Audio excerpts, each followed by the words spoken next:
ಈಗಾಗಲೇ ಬಿಜೆಪಿ ಯತ್ನಾಳ್ ಅವರು ತಂಡ ಕೊಟ್ಕೊಂಡು ರಾಜ್ಯ ಪ್ರವಾಸವನ್ನ ಮಾಡ್ತಾ ಇದ್ದಾರೆ. ಅದಕ್ಕೆ ಕೌಂಟರ್ ಆಗಿ ಈಗ ವಿಜಯೇಂದ್ರ ಬೆಂಬಲಿಗರು, ಯಡಿಯೂರಪ್ಪನವರ ಬೆಂಬಲಿಗರು ಕೂಡ ರಾಜ್ಯ ಸುತ್ತೋದಕ್ಕೆ ಮುಂದಾಗ್ತಾ ಇದ್ದಾರೆ. ಪ್ರಮುಖವಾಗಿ ರೇಣುಕಾಚಾರ್ಯ, ಬಿ ಸಿ ಪಾಟೀಲ್, ಕಟ್ಟಾ ಸುಬ್ರಹ್ಮಣ್ಯ ನಾಯ್ಡು ಇವರೆಲ್ಲರೂ ಕೂಡ ಶಾಸಕರು, ಮಾಜಿ ಶಾಸಕರೆಲ್ಲ ಗುಂಪು ಕಟ್ಕೊಂಡು ಈಗ ದೇಗುಲಗಳ ರನ್ನನ್ನು ಶುರು ಮಾಡಿದ್ದಾರೆ, ದೇಗುಲಗಳ ಪ್ರವಾಸವನ್ನು ಶುರು ಮಾಡಿದ್ದಾರೆ. ಈ ಮೂಲಕ ಯಡಿಯೂರಪ್ಪನವರ ಸಂಘಟನೆ ಅಥವಾ ಅವರ ಅಭಿಮಾನಿಗಳ ಸಂಘಟನೆಯನ್ನು ಮಾಡ್ತಾ ದೊಡ್ಡದೊಂದು ಸಮಾವೇಶ ಮಾಡೋದಕ್ಕೂ ಕೂಡ ಪ್ಲಾನ್ ಮಾಡ್ತಾರೆ. ಬಿಜೆಪಿ ಮನೆಯೊಳಗಿನ ಬಣ ಬಡಿದಾಡದ ಸ್ಟೋರಿ ನೋಡೋಣ ಬನ್ನಿ.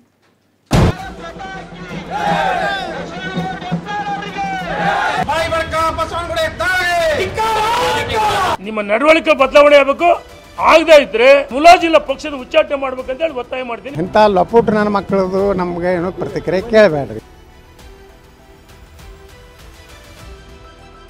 ಯತ್ನಾಳ್ ವಿರುದ್ಧ ವಿಜಯೇಂದ್ರ ಆಪ್ತರಿಂದ ಸಮಾವೇಶಕ್ಕೆ ಸಜ್ಜು. ಬಿವೈ ವಿಜಯೇಂದ್ರ ಬೆನ್ನಿಗೆ ನಿಂತ ಎಂಪಿ ರೇಣುಕಾಚಾರ್ಯ ಟೀಮ್. ದೇಗುಲಗಳ ಭೇಟಿ ನೆಪದಲ್ಲಿ ತಂತ್ರ ಹೆಣೆದ ವಿಜಯೇಂದ್ರ ತಂಡ. ಬೀದರ್ನಿಂದ ವಫ್ ವಿರುದ್ಧ ಹೋರಾಟ ಆರಂಭಿಸಿರೋ ಯತ್ನಾಳ್ ಜಾಗೃತಿ ಅಭಿಯಾನ 5ನೇ ದಿನಕ್ಕೆ ಕಾಲಿಟ್ಟಿದೆ. ಇದಕ್ಕೆ ಕೌಂಟರ್ ಆಗಿಯೇ ಇದೀಗ ವಿಜಯೇಂದ್ರಗೆ ಎಂಪಿ ರೇಣುಕಾಚಾರ್ಯ ಟೀಮ್ ಬೆನ್ನಿಗೆ ನಿಂತಿದೆ. ಶೀಘ್ರದಲ್ಲೇ ವಿಜಯೇಂದ್ರ ಪರ ದಾವಣಗೆರೆಯಲ್ಲಿ ಬೃಹತ್ ಸಮಾವೇಶಕ್ಕೆ ತಯಾರಿ ನಡೆಸಿದ್ದಾರೆ. ಇದರ ಮೊದಲ ಭಾಗವಾಗಿ ಟೆಂಪಲ್ ರನ್ ಶುರು ಮಾಡಿಕೊಂಡಿದ್ದಾರೆ. ಇಂದು ಕೋಲಾರದ ಕುರುಡುಮಲೆ ವಿನಾಯಕ ದೇಗುಲಕ್ಕೆ ರೇಣುಕಾಚಾರ್ಯ ಟೀಮ್ ಭೇಟಿ ನೀಡಿ ವಿನಾಯಕನಿಗೆ ಪೂಜೆ ಸಲ್ಲಿಸಿದ್ದಾರೆ.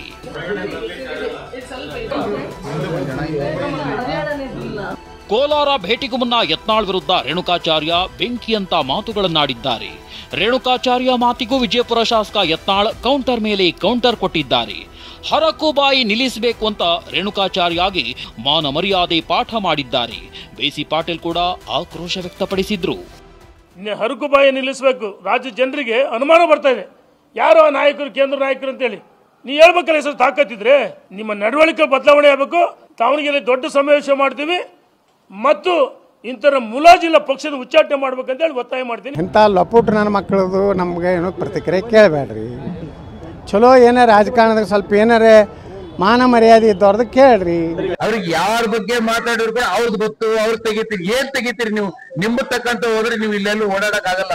ರಸ್ತೆಯಲ್ಲಿ ಜನ ಚೀತು ಅಂತ ಹೋಗಿತಾ ಇದ್ದಾರೆ. ರೇಣುಕಾಚಾರ್ಯ ಕೋಪ ಇಷ್ಟಕ್ಕೆ ತಣ್ಣಗಾಗ್ಲಿಲ್ಲ. ಯತ್ನಾಳ್ಗೆ ಕಾಂಗ್ರೆಸ್ ಏಜೆಂಟ್ ಅಂತ ಹೇಳಿದ್ರು. ಈ ಮಾತಿಗೂ ಯತ್ನಾಳ್ ಕುಟುಕಿದ್ರು.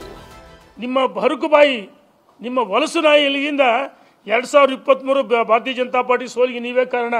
ನೇರವಾಗಿ ನಿಮ್ಮನ್ನೇ ಟಾರ್ಗೆಟ್ ಮಾಡ್ತೀವಿ. 2023 ಅಧಿವೇಶನದ ಒಳಗೆ ಹೊರಗೆ ಕಾಂಗ್ರೆಸ್ ಏಜೆಂಟ್ರಂತೆ ಮಾತಾಡಿರಿ. ಕಾಂಗ್ರೆಸ್ ಏಜೆಂಟ್ರಂತೆ ಮಾತಾಡಿ ನಮ್ಮೆಲ್ಲರ ಸೋಲಿಗೆ ನಾವು ಅನ್ನೋದಲ್ಲ, ಭಾರತೀಯ ಜನತಾ ಪಾರ್ಟಿ ಸೋಲಿಗೆ ನೀವು ಕೆಲವರು ಕಾರಣರಾದಿ. ಯಾರು? 2-3 ಹರಕುಬಾಯಿಂದ. ನಾವು ಸಿದ್ದರಾಮಯ್ಯ, ಡಿ.ಕೆ. ಶಿವಕುಮಾರ್ ಜೋಡಿದ್ರೆ ಅಡ್ಜಸ್ಟ್ಮೆಂಟ್ ಇಲ್ಲ. ನಾ ಅಡ್ಜಸ್ಟ್ಮೆಂಟ್ ಇದ್ದ ನಮ್ಮ ಸಕ್ಕರೆ ಕಾರ್ಖಾನೆಗೆ ಇಟ್ಟು ತೊಂದರೆ ಕೊಡ್ತಿರ್ಲಿಲ್ಲ. ನನ್ನ ಮೇಲೆ 42 ಕೇಸುಗಳನ್ನು ಸಿದ್ದರಾಮಯ್ಯ, ಡಿ.ಕೆ. ಶಿವಕುಮಾರ್ ಹಾಕ್ತಿರ್ಲಿಲ್ಲ.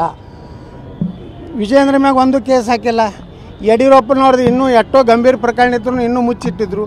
ಈಗ ಪ್ರಕರಣಗಳನ್ನು ತೆಗಿಲಕತ್ತಾರ ಅಂದ್ರೆ ಈಗ ಅವ್ರದ್ದು ಹಳಸೈತಿ. Bureau report, TV9.